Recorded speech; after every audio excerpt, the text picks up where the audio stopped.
Buenas tardes, vamos a comenzar hoy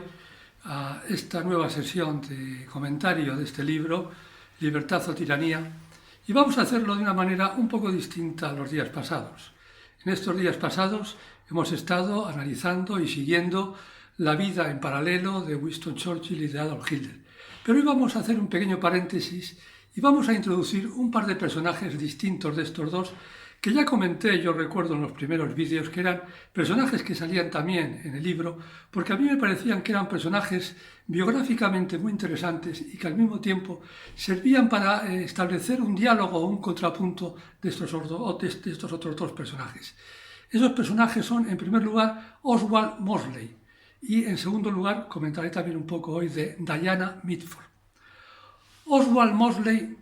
en el año 1929, que es en el que estamos ahora, en las elecciones esas de la primavera en la que el Partido Conservador, como decíamos en el último vídeo, perdió más de 150 escaños y por lo tanto perdió el gobierno, aunque Churchill conservó su escaño, y entonces en esas elecciones apareció el gobierno del Partido Laborista, el segundo gobierno del Partido Laborista. Y en ese gobierno apareció un ministro joven, en el cargo de viceministro,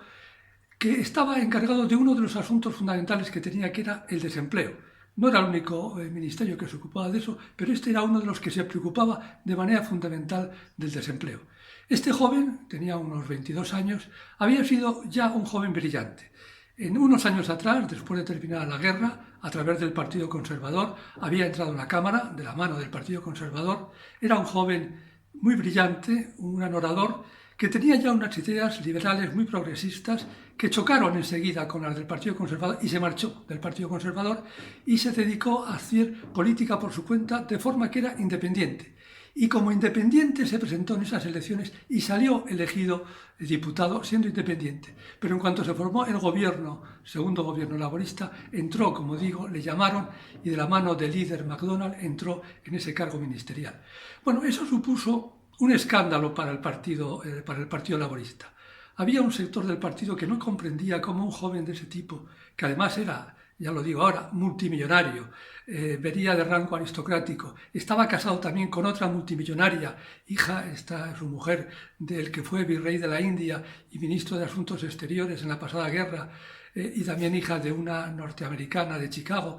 que le había al morir dejado una fortuna inmensa. Pues bien, como digo, en el Partido Laborista existía el escándalo de cómo era posible que en el Partido de los Trabajadores se dieran cargos a dos millonarios. No se comprendía y había mucha crítica. Sin embargo, había otro sector del Partido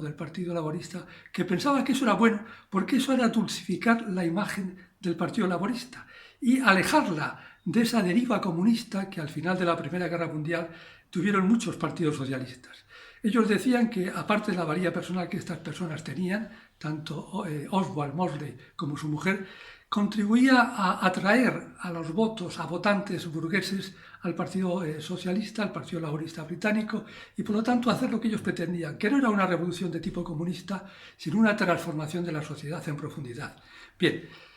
Oswald Mosley entró y al poco tiempo de estar empezó con todas sus actuaciones muy fuertes. Siguió habiendo esa crítica que había él, pero además esa crítica que existía en torno a su persona no era solamente por el hecho de que fuera multimillonario, que era una razón fundamental, sino también por el tipo de personalidad que era. Era una persona libertina, mujeriego, que iba siempre de juerga en juerga. Incluso se llegó a acuñar un eslogan contra él dentro del Partido Laborista y decían que era una persona que iba siempre de yate en yate, de juerga en juerga y de cama en cama, porque era realmente mujeriego. Y que eso además chocaba de una manera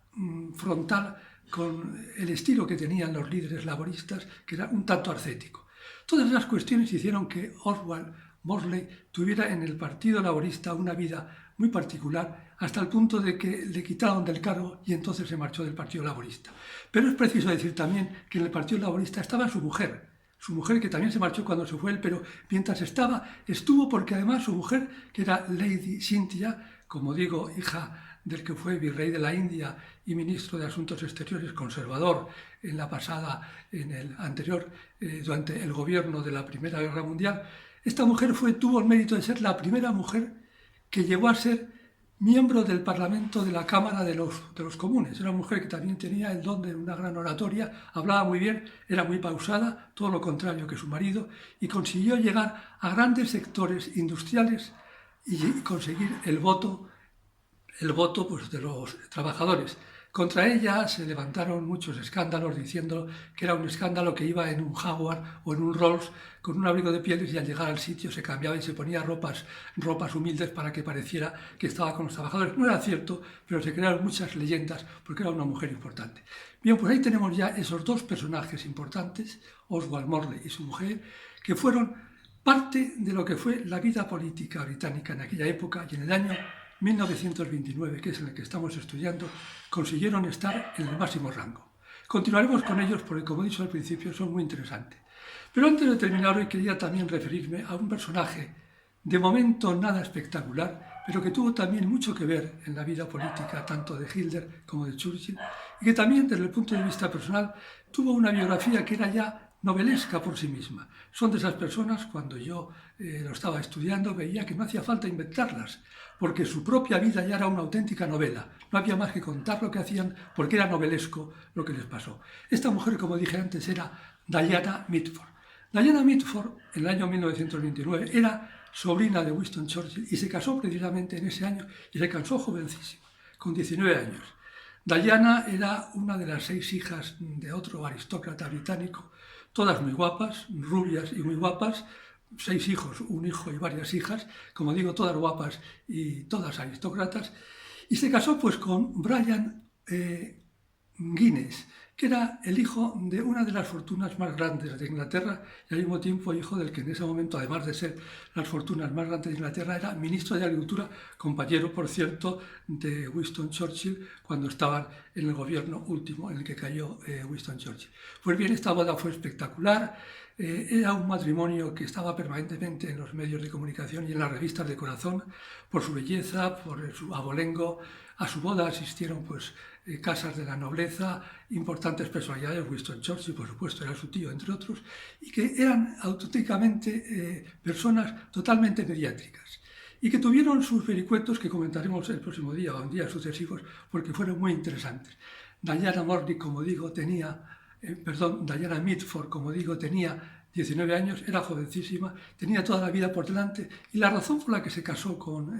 Brian Guinness no es que no tuviera amor, se pensaba que sí, pero lo que quería fundamentalmente era salir del ambiente de su casa, un ambiente muy recoleto, casi como decía ella, era como una residencia de estudiantes, y salir y conocer gente. Era completamente abierta y donde quiera que fuera caía muy bien. Y con su tío Winston Churchill tenía un afecto especial, en primer lugar porque su tío lo tenía por ella y también porque le había permitido participar en las reuniones que tenía en aquella finca que, como dije días pasados, compró con el dinero que sacó de aquel castillo irlandés que vendió muy bien vendido, pues le permitía participar en sus reuniones y codearse con la alta sociedad y sobre todo con personajes importantes. Y había una circunstancia que no es que fuera importante en el libro que estoy comentando, pero que es importante resaltar, que es que el hijo de Churchill, Randolph Churchill, estaba enormemente enamorado de ella, amor que no llegó a ningún puerto, pero se mantuvo durante toda esa época. Y en aquellas comidas que, como digo, le permitía a Churchill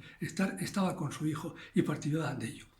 Bien, pues estos son dos personajes nuevos de los que iremos comentando porque sus vidas, como decía hace poco, son auténticamente novelescas y entrañan mucha sabiduría de lo que fue la vida británica en aquellos momentos. Por hoy nada más, muchas gracias y hasta el próximo día.